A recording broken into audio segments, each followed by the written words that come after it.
Hello বন্ধুরা, একটা নতুন ভিডিও নিয়ে চলে এলাম। এটা বাজাজের প্যানেল লক, সাইড প্যানেল যে লক আছে সেটা। তো এটা নতুন আনা হয়েছে, কিন্তু চাবিটা যেভাবে আসেনি। আর সেটা কথা নয়, কথাটা হলো এই যে চাবিটা দেখতে পাচ্ছেন, এটা লকেটের চাবি, এর সঙ্গে এটা সেট করতে হবে। তা এই চাবিতে এটা খুলছে না,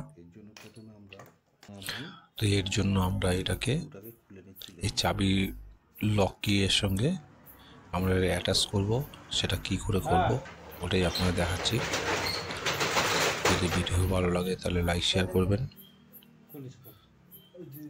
প্রথমে তো আমরা স্ক্রু দুটো খুলে নিচ্ছি, এই একটা খুলে দিলাম, এবার দ্বিতীয়টাকে খুলছি।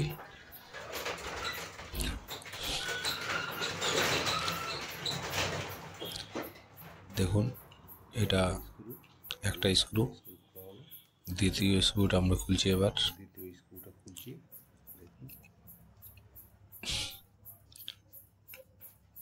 স্ক্রুটা একটু টাইট হয়, আর এই যে প্লেটটা আছে, প্লেটটা দেখবেন যেদিকে বেঁকা সেদিকটা উপরের দিকে থাকবে, আর যে দিকটা প্লেন এই দিকটা নিচে থাকবে, আর এই দিকটা উপরের দিকে থাকবে।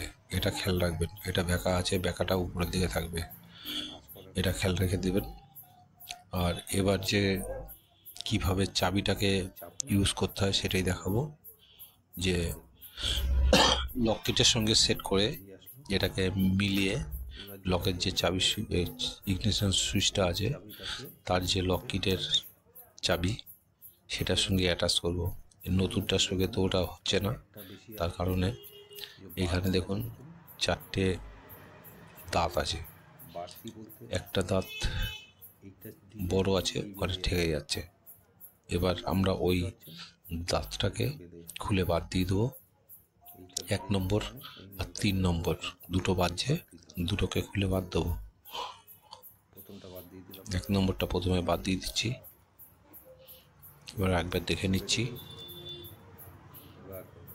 3 নম্বরটাও আটকাচ্ছে, তো 3 নম্বরটাও আমরা খুলে বাদ দেবো। তো এইগুলো সাধারণ নলেজগুলো রাখা দরকার আছে, তার জন্য এই ভিডিওটা বানানো। 3 নম্বরটাও খুলে দিলাম। এবার কি হলো, ওটা পুরো প্লেন হয়ে গেল, আর যে দুটো আছে সেই দুটো প্লেন হয়ে গেল। এবার এটা ঢুকিয়ে দেখুন, এই দেখুন খুলে দিলাম, খুলছে বন্ধ হচ্ছে, খুলছে বন্ধ হচ্ছে, তার মানে এটা ঠিক হয়ে গেছে। আমরা ওই লকের দুটো যে পিন আছে বা প্লেট আছে, ওই দুটো বাদ দেওয়ার পরে এটা এই চাবিতে কাজ হচ্ছে।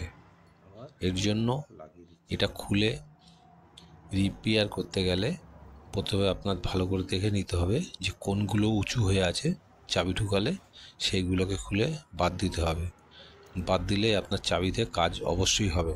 আর যদি তাও না হয়, তাহলে যে কটা ওরকম উঁচু হয়ে থাকবে, যে কটা থাকবে সে কটাকেই বাদ দিতে হবে। এবার যদি আপনি মনে করেন না, আমি এদিক করে দেখব যে অন্যটায় কোনো কাজ হয় কি না, সেও করতে পারেন। ধরুন 4 নম্বরেরটা 1 নম্বরে দিয়ে দেখতে হবে, 1 নম্বরেরটা 4 নম্বরে দিয়ে দেখতে হবে, 3 নম্বর দিয়ে দেখতে হবে, 2 নম্বর দিয়ে দেখতে হবে। তাহলেই পুরো বুঝে যাবে যে যেটা উঁচু হয়ে থাকবে সেটাকে বাদ দিতে হবে, তাহলেই যে কাজ কমপ্লিট হবে। যদি ভিডিওটা ভালো লাগে তাহলে মিস্টার ইন্ডিয়া চ্যানেলটিকে সাবস্ক্রাইব করবেন, এটাই আমি বলছি। আর এরকম টিপস পেতে ভিডিওগুলো দেখবেন, তাহলে সব ভালো হবে। Thank you.